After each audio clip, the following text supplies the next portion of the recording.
Hey everybody, this is David at Barnyard Bees. I'm down in the bee yard. It's a pretty nice day today. All week it's been in the 60s. Last week it was in the 70s. It's been really nice. We've only had just a little cold snap of a couple days, and that's about it. I'm running a little bit behind. Had a little bit of issues I had to take care of medically, so it's put me way behind. Come down here today, and which I hope most of you already had this done and not behind like me, but make sure that you got your solid bottom boards. And I've been pulling off what screen boards I haven't got to yet, pulling them off, putting solid bottom boards to close off the draft of the wind and the cold winter to help your bees stay warm. I still yet have to put a entrance reducer right here and just leave a little opening in the front. And also please make sure you have ventilation, because moisture will kill bees very quickly. Make sure you have at least an inner cover that has the notch cut out for the air, or if your hive top feeder is equipped with a ventilator on it, which you can use as well, like even if it's homemade, like these old ones right here that we use on our nukes. You can see how your feeder goes in place here, and then this one has I think it's 1.5 inch hole, I believe. It's been a while ago since we made these.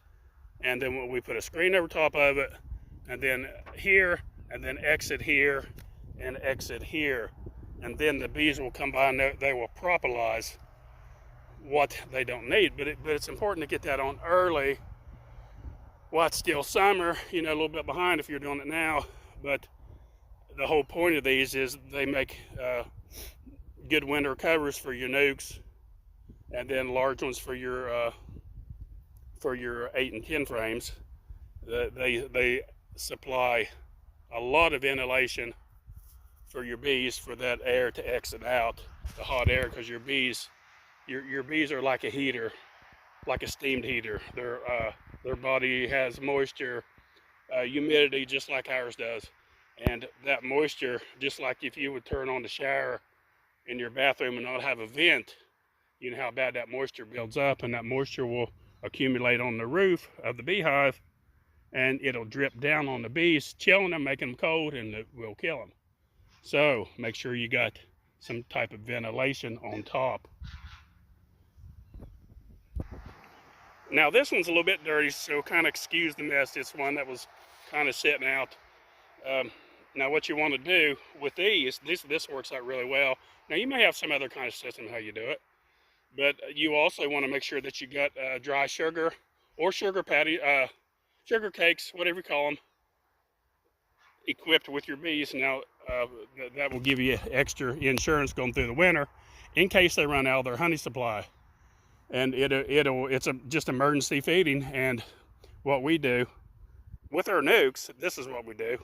Okay, we pull off the top here. This had a top that kept the bees from, they crawl up here.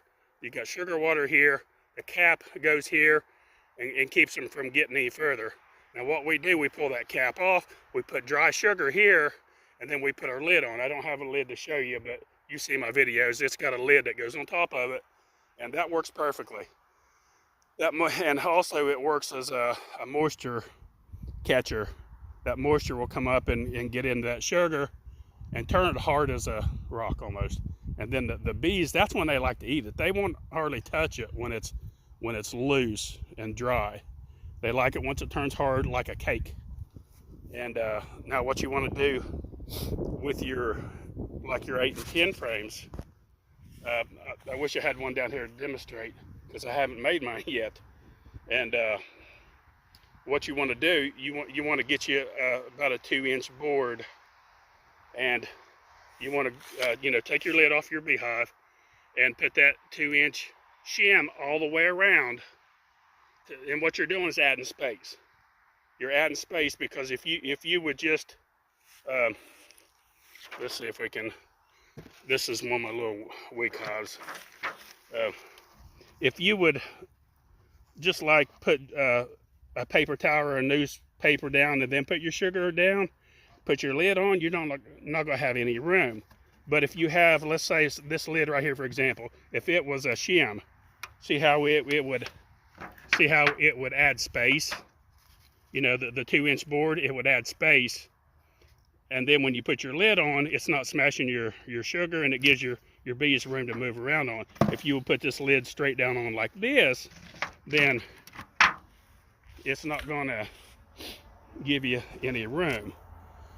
So, you know, make you an 1.5 2-inch, 1.5 will work, shim that goes all the way around the top, and you'll remove this come spring and put it up and use it for the next winter.